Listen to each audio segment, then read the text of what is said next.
Good morning. વિષય ગુજરાતી, ધોરણ 10, પાઠ 6, સામગ્રી તો સમાજની છે ને. લેખક વિકાસ શર્મા. પ્રકાર પ્રસંગ કથા. ભૂમિપુત્રમાંથી લેવામાં આવેલ છે. તો પાઠ 6, સામગ્રી તો સમાજની છે ને, આપણે વાંચીશું અને એને સમજીશું. જર્મની ઉદ્યોગ ધંધાની દ્રષ્ટિએ ઘણો આગળ વધેલો દેશ છે. ટેકનોલોજીની દ્રષ્ટિએ પણ આગળ છે. નાના નાના નગરોમાં ઉચ્ચ ટેકનોલોજીવાળી ચીજવસ્તુ બનાવાય છે. આથી આપણને એમ થાય છે કે આવા દેશના લોકો ઘણું મોજશોખવાળું અને વૈભવ વિલાસી જીવન જીવતા હશે. કમસે કમ મારા મનમાં તો એવી જ છાપ હતી. પરંતુ હમણાં મારે જર્મની જવાનું થયું અને મેં નજર જે જોયું તેમજ કેટલાક જાત જાતના અનુભવો થયા ત્યારે મને થયું કે આપણા લોકોની આવી છાપ કેટલી ખોટી છે.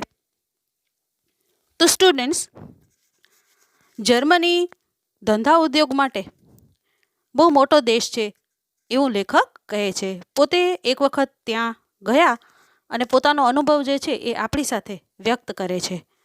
ટેકનોલોજીની દ્રષ્ટિએ વિજ્ઞાન જે છે બહુ આગળ વધી ગયું છે. તો એ રીતે પણ જર્મની ખૂબ આગળ છે. નાના નાના નગરોમાં ઉચ્ચ ટેકનોલોજીવાળી ચીજવસ્તુઓ જર્મનીમાં બનાવવામાં આવે છે. અને એ સિવાય દેશ અને દુનિયામાં ઘણા બધા નાના નાના નગરમાં પણ ઉચ્ચ ટેકનોલોજીનો ઉપયોગ થતો હોય એવી વાત તેમણે વ્યક્ત કરી છે. આપણને એમ થાય કે આવા દેશના લોકો ઘણું મોજશોખવાળું વૈભવ વિલાસી જીવન જીવતા હશે. એમ કહે છે કે આપણને નામ વિદેશનું સાંભળીએ, જર્મની એવું સાંભળતા જ આપણા મનમાં એવું આવે કે ત્યાંના લોકો જે છે એ ખૂબ વૈભવ વિલાસી જીવન જીવતા હશે, ખૂબ સાધનના સંપન્ન લોકો હશે અને મોજ મસ્તીમાં પોતાનું જીવન વ્યતીત કરતા હશે. મારા મનમાં તો લેખક કહે છે કે જર્મની જે છે એની છાપ એવી જ હતી. છાપ એટલે એક વસ્તુ બીજી વસ્તુ પર દબાવતા ઉઠતી પ્રતિકૃતિ, એટલે કે બીજાના મનનો પર થતો પ્રભાવ, ઇમ્પ્રેશન આપણે કહીએ, પ્રિન્ટ આપણે એને કહી શકીએ અંગ્રેજીમાં. તો એમ કહે છે કે મારા મનમાં તો જર્મની વિશે હું સાંભળું ને એટલે એવી જ મારી છાપ હતી કે એ સાધન સંપન્ન દેશ હશે અને ત્યાંના લોકો મોજ શોખથી જીવતા હશે.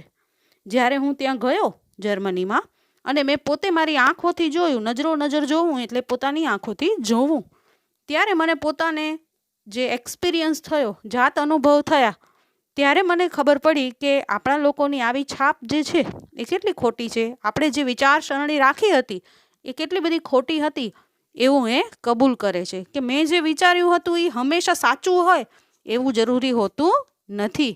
જ્યારે પોતે એ વસ્તુનો અનુભવ કરીએ ને ત્યારે આપણને ખ્યાલ આવે બીજા દેશ વિશે, બીજા લોકો વિશે. જ્યારે આપણે અમુક ધારણાઓ બાંધી લેતા હોઈએ એમના વિશેની, તો એ બધું જ સાચું હોય એ જરૂરી હોતું નથી. એવી વાત એમણે અહીંયા પ્રસ્તુત કરી. જીવનમાં આપણે પણ ક્યારેક ખોટા હોઈ શકીએ અને એ વસ્તુ જ્યારે આપણને ખ્યાલ આવે ને ત્યારે આપણે એનો સ્વીકાર કરી લઈએ ને કે આપણે ખોટા હતા કોઈક વિશે વિચારીને, તો એ બહુ મોટી વાત છે. દરેક લોકો આવો સ્વીકાર નથી કરી શકતા. પછીનો ફકરો. હું હેમ્બર્ગ પહોંચ્યો ત્યારે હેમ્બર્ગમાં કામ કરતા મારા મિત્રોએ મારા માટે એક પાર્ટી ત્યાંના એક રેસ્ટોરાંમાં ગોઠવી હતી. અમે રેસ્ટોરાંમાં પ્રવેશ્યા ત્યારે મેં જોયું કે ત્યાં ઘણા બધા ટેબલો ખાલી હતા. એક ટેબલ ઉપર એક યુવાન દંપતી પોતાનું ભોજન લઈ રહ્યું હતું. ટેબલ ઉપર માત્ર 2 જ ડીશ હતી. મને થોડું આશ્ચર્ય થયું. આવું સાદું ખાણું? છોકરો કંજૂસ લાગે છે. આપણે ત્યાં તો જુવાનડો છોકરીને લઈ રેસ્ટોરાંમાં જાય તો જાત જાતની વાનગીઓથી તેને આંજી નાખે. બીજા ટેબલ ઉપર કેટલીક વૃદ્ધ સ્ત્રીઓ હતી. વેઇટર આવે અને એમની દરેકની ડીશમાં પોતાના વાસણમાંથી ખાવાનું પીરસી જાય. દરેક જણ બધું જ ખાઈ જાય. ડીશમાં એક દાણોય છાંડે નહીં. પછીના ફકરામાં લેખક કહે છે કે પોતે હેમ્બર્ગ ગયા ને ત્યાં આગળ એમણે એના મિત્રો એના માટે એક રેસ્ટોરન્ટમાં, એક હોટેલમાં પાર્ટી જે છે એનું આયોજન કર્યું હતું. બધા લોકો ત્યાં ગયા. બધા ટેબલો ત્યાં જોયું તો ઘણા બધા ટેબલો ખાલી હતા. આવામાં એક ટેબલ ઉપર યુવાન દંપતી, પતિ પત્ની હશે એવું એમને અંદાજો લગાડ્યો અને ત્યાં એ લોકો બેઠા હતા. પરંતુ એ યુવાન હતા ત્યારે એ જોવે છે કે ત્યાં માત્ર 2 જ ડીશ હતી એમની ટેબલ પર. તો એવામાં એમને આશ્ચર્ય થાય છે, નવાઈ લાગે છે કે આટલું સાદું ખાણું, આટલું સિમ્પલ ભોજન એ લોકો કરે છે. ત્યારે એણે એવો અંદાજ બાંધ્યો શું કે છોકરો જે છે એ કેવો લાગે છે? કંજૂસ લાગે છે. આપણે ત્યાં તો જુવાનડો જે છે, યંગસ્ટર જે હોય છે, એ બધા રેસ્ટોરન્ટમાં જાય છોકરીને લઈને, ત્યારે ઘણું બધું ખાવાનું જે છે એનો ઓર્ડર કરી નાખતા હોય છે વગર વિચારીએ, પોતાની ઇમ્પ્રેશન સારી બતાવવા માટે. તો જાત જાતની વાનગીઓને તો ઓર્ડર કરે અને ટેબલ આખું ભરાઈ ગયું હોય, એટલું બધું જમવાનોનું તે ઓર્ડર કરી નાખતા હોય છે. એવી વાત અહીં પ્રસ્તુત કરવામાં આવી. એક ટેબલ ઉપર એની નજર પડી તો ત્યાં ઘણી બધી વૃદ્ધ સ્ત્રીઓ જે છે એ બેઠી હતી. ત્યારે વેઇટર આવે અને એમની દરેકની ડીશમાં વાસણમાંથી ખાવાનું પીરસી જાય એ પદ્ધતિ પણ મેં ત્યાં જોઈ. દરેક જણ બધું જ ખાઈ જાય, ડીશમાં એક પણ દાણો છાંડે નહીં, એટલે બાકી ન રાખે. છંડાયેલું છાંડી દેવું એટલે કે જમવાનું પોતાની ડીશની અંદર બગાડ કરવો નહીં, એવું એ કહે છે. જો કે અમે તેમના તરફ જાજુ ધ્યાન આપ્યું નહીં, કેમ કે અમે અમારા ખાવામાં પડ્યા હતા. અમને સારી એવી ભૂખ લાગેલી, એટલે મારા સ્થાનિક મિત્રોએ ઘણું બધું ખાવાનું મંગાવેલું. રેસ્ટોરાંમાં ગીર્દી નહીં હોવાથી ખાણું જટ આવ્યું અને અમારે બીજા પણ કામો હોવાથી અમે ખાણું જલ્દી પતાવ્યું. ખાઈને અમે ઉઠ્યા ત્યારે લગભગ નહીં તોય અમે મંગાવેલ ભોજનમાંથી ત્રીજા ભાગનું ભોજન અમારી ડીશમાં છંડાયેલું હતું. એ કહે છે કે અમે બધા જ આજુબાજુ પછી વધારે ધ્યાન ન આપ્યું, ખાવામાં ભૂખ બહુ લાગી હતી એટલે લાગી ગયા.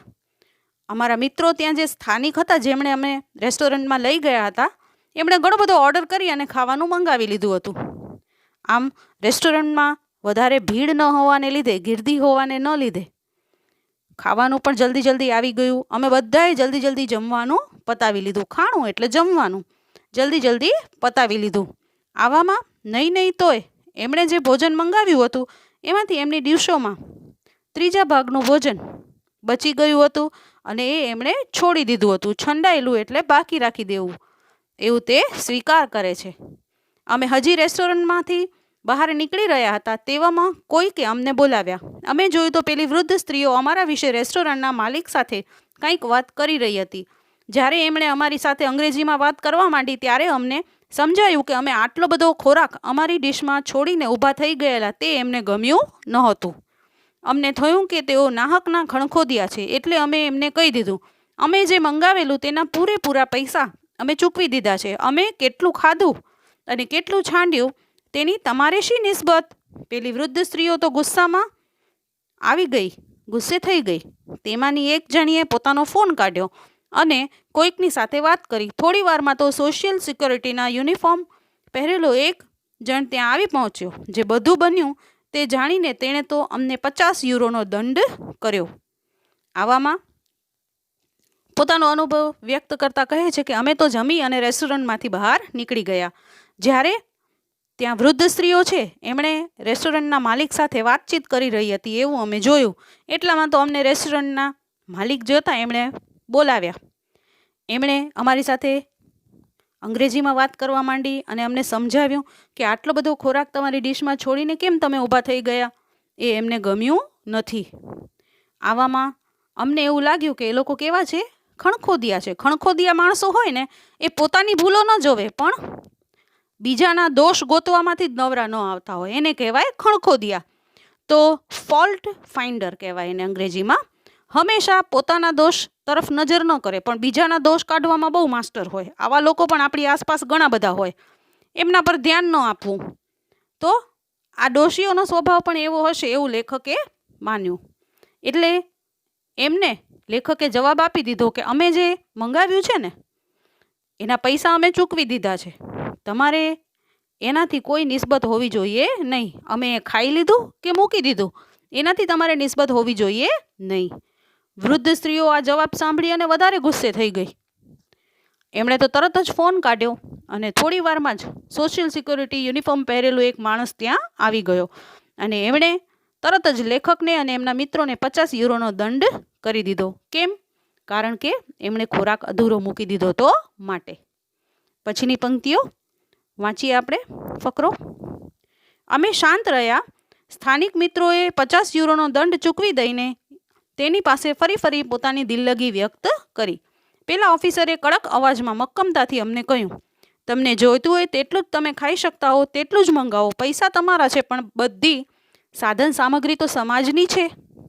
દુનિયામાં હજી એવા ઘણા લોકો છે જે આ બધી સાધન સામગ્રીના તીવ્ર અભાવથી પીડાઈ રહ્યા છે.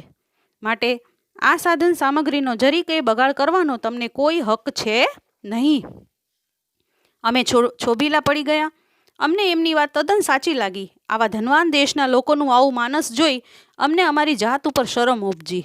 ખરેખર આપણે આવી બાબતનો ગંભીરતાથી વિચાર કરવો જોઈએ. આપણે તો ધનવાન નહીં એવા દેશના નાગરિકો છીએ. આપણે તો આવી રીતના અભાવથી પીડાતા લોકોને નજરો નજર જોઈએ છીએ, છતાં આપણી આંખ ઉઘડતી નથી. ખોરાકની ચીજ વસ્તુઓનો પણ આપણે કેટલો બેફામ બગાડ કરીએ છીએ. સમજીએ, લેખકને પોતાની ભૂલ જે છે એનો અહેસાસ થાય છે. ઘણી વખત આપણે એવી ઘણી બધી વસ્તુઓ છે એનો વેસ્ટ કરી નાખતા હોઈએ છીએ. જેમ કે પાણીનો ખોટો ઉપયોગ કરીએ, અનાજનો ખોટો ઉપયોગ કરીએ. જરૂર હોય એટલી જ વસ્તુઓનો આપણે ઉપયોગ કરવો જોઈએ. આવી બાબત જે છે એ એમને ત્યાં આગળ જાણવા મળી. આપણને પેલા ઓફિસરે એમને કડક અવાજમાં મક્કમતાથી સમજાવી દીધું. સ્ટ્રિક્ટલી એમને ઇન્સ્ટ્રક્શન્સ આપ્યા. મક્કમતા એટલે દ્રઢતા. હા, એ સમજાવે છે કે તમારે જીવનમાં ક્યારેય કોઈ પણ વસ્તુ જે છે એનો ખોટો બગાડ કરવો નહીં. પૈસા તમારા હતા, અનાજ તમે મંગાવ્યું હતું, પરંતુ સામગ્રી માત્ર તમારી પર્સનલ નથી હોતી, એ બધાનો એના પર હક છે એવું એ કહે છે. ઘણા બધા દુનિયાની અંદર એવા લોકો છે કે જે લોકો આજે પણ એક સમયના ભોજન માટે હેરાન થઈ રહ્યા છીએ. તો એવા લોકો વિશે વિચાર કરવો. જ્યારે તમે સારી પરિસ્થિતિમાં હો ત્યારે તમારાથી નબળી પરિસ્થિતિના માણસોને તમે જુઓ ત્યારે તમને ખ્યાલ આવે કે દુનિયામાં હજી કેટલા બધા લોકો જે છે એમને કેટલી બધી વસ્તુઓ જે છે એની કમી છે, ઉણપ છે. અને આપણે તો એટલા ગરીબ દેશમાંથી બિલોંગ કરીએ છીએ કે આપણે આપણી આંખોથી જ આ બધી ગરીબાઈ જોયેલી છે. તો આપણે કોઈ દિવસ આવી વસ્તુઓનું નુકસાન કરવું જોઈએ નહીં. અહીં લેખક કહે છે કે એમને પોતાની ભૂલ જે છે એનો અહેસાસ થાય છે. પોતાની ભૂલ જે છે એનો એ પોતે સ્વીકાર કરે છે મનમાં ને મનમાં, અને આવા કામ કોઈ દિવસ કરશે નહીં એ વિચારે છે, સ્વીકાર કરે છે કે આપણે કેટલી બધી ચીજ વસ્તુઓનો બેફામ બગાડ કરી રહ્યા છીએ એવું તે સ્વીકારે છે. આગળ વાંચીએ. આ ઘટનાને અમને બરાબર પાઠ ભણાવ્યો. અમને અમારી ખોટી આદતો સુધારવાનો બોધપાઠ આપ્યો. અમને દંડ ભર્યાની જે ટિકિટ મળેલી તેની ફોટોસ્ટેટ નકલ કરીને અમે દરેકે એક યાદગીરી રૂપે અમારી પાસે લઈ લીધી. અમે તે અમારા ઓરડાની દિવાલ પર ચોંટાડીને રાખી છે. અમને કાયમ ઢંઢોળવા કે કોઈએ ક્યારેય કશાનોય બગાડ કરવો નહીં. ભૂમિપુત્ર પુસ્તકમાંથી લેવામાં આવેલ છે. આ ઘટના, આ પ્રસંગ જે બન્યો એ અમને બધાને એક શીખ આપી ગયો. જીવનમાં ઘણા બધા એવા પ્રસંગો આપણી સાથે બનતા હોય કે જેના દ્વારા આપણને કોઈક લેસન મળે છે, બોધપાઠ મળે છે કે આપણે આ વસ્તુ છે એને ક્યારેય રિપીટ કરવી નહીં. તો એ પણ દંડ ભર્યો હતો, ફાઇન જે ભર્યું હતું એની ટિકિટ જે છે એ એમને મળ્યું. એની એમણે ફોટોસ્ટેટ નકલ કરી અને પોતાના રૂમની અંદર, ઓરડો એટલે રૂમની અંદર દિવાલ ઉપર ચોંટાડીને રાખી દીધી. કારણ હંમેશા એમને યાદ રહે કે જીવનમાં ક્યારેય અનાજનો બગાડ કરવો નહીં. તો જે પ્રસંગ એમની સાથે બન્યો એ પ્રસંગ દ્વારા એ શીખ્યા કે ક્યારેય હવે એ જમવાનું બગાડશે નહીં. એ બાબત એમને શીખવા મળી. તો સંસારમાં આપણે ઘણી બધી એવી વસ્તુઓ છે આપણી આસપાસ જે આપણને બહુ સરળતાથી હાસિલ થઈ જાય છે, પરંતુ બીજા લોકોને એ હાસિલ કરવી, પ્રાપ્ત કરવી ખૂબ મુશ્કેલ છે. તો હંમેશા પોતાથી નબળા વ્યક્તિઓ હોય એમની તકલીફો પણ આપણે સમજવી જોઈએ. એવી વાત જે છે એ આ ગદ્યની અંદર લેખક આપણને સમજાવવાનો પ્રયાસ કરી રહ્યા છે. તો આશા રાખું છું કે આપને આ ગદ્ય સમજાયો હશે. વિદ્યાર્થીઓ, ગુજરાતી ટેક્સ્ટ નોટબુકમાં આપણે ગૃહ કાર્ય લખવાનું રહેશે. તો આજનું ગૃહ કાર્ય, સવિસ્તર ઉત્તર લખો. પ્રશ્ન: ભૂલ કરનારાએ દંડની ટિકિટની ફોટોસ્ટેટ નકલ કરી ઘરની દિવાલ પર કેમ રાખી? વિસ્તારપૂર્વક જણાવો. હવે એક પંક્તિ આપણે જોઈશું વિદ્યાર્થીઓ કે જેના દ્વારા આપણને ખ્યાલ આવે કે આપણે જીવનમાં કેવું જીવન જીવવું જોઈએ. મરતા મરતા સંતો બીજાઓને સુખી કરે, બળતો બળતો ધૂપ સુવાસિત બધું કરે. આ પંક્તિમાં કવિ સારા માણસોના સ્વભાવ જે છે એનો પરિચય આપે છે. કહે છે કે આપણે આપણું જીવન ધૂપસળી જેવું બનાવવાનું છે. સંતો જે છે એ કેવા હોય છે? ધૂપસળી જેવા હોય છે. પોતે તો બળી જાય પણ બીજાને સુગંધ આપે, સુવાસ આપે. તો હંમેશા સારા માણસો હોય છે એ પોતે સહન કરી જતા હોય છે, બીજાને સુખ આપે છે. એ બાબત અલગ છે કે લોકો એમની કદર નથી કરતા, એમને રિસ્પેક્ટ ઓછી આપે છે. પણ ક્યારેક ને ક્યારેક તો એમનો કોન્શિયસ, એમનો આત્મા આ બાબતનો સ્વીકાર કરતો જ હોય કે સામેવાળો વ્યક્તિ જે છે ને એ સારો હતો, સજ્જન છે. સંતો સેવાધર્મી હોય છે. જગતનું કલ્યાણ કરવું, નિસ્વાર્થ ભાવે જરૂરતમંદ લોકોની સેવા કરવી, આવી બાબતો એમના ગુણોમાં હોય છે.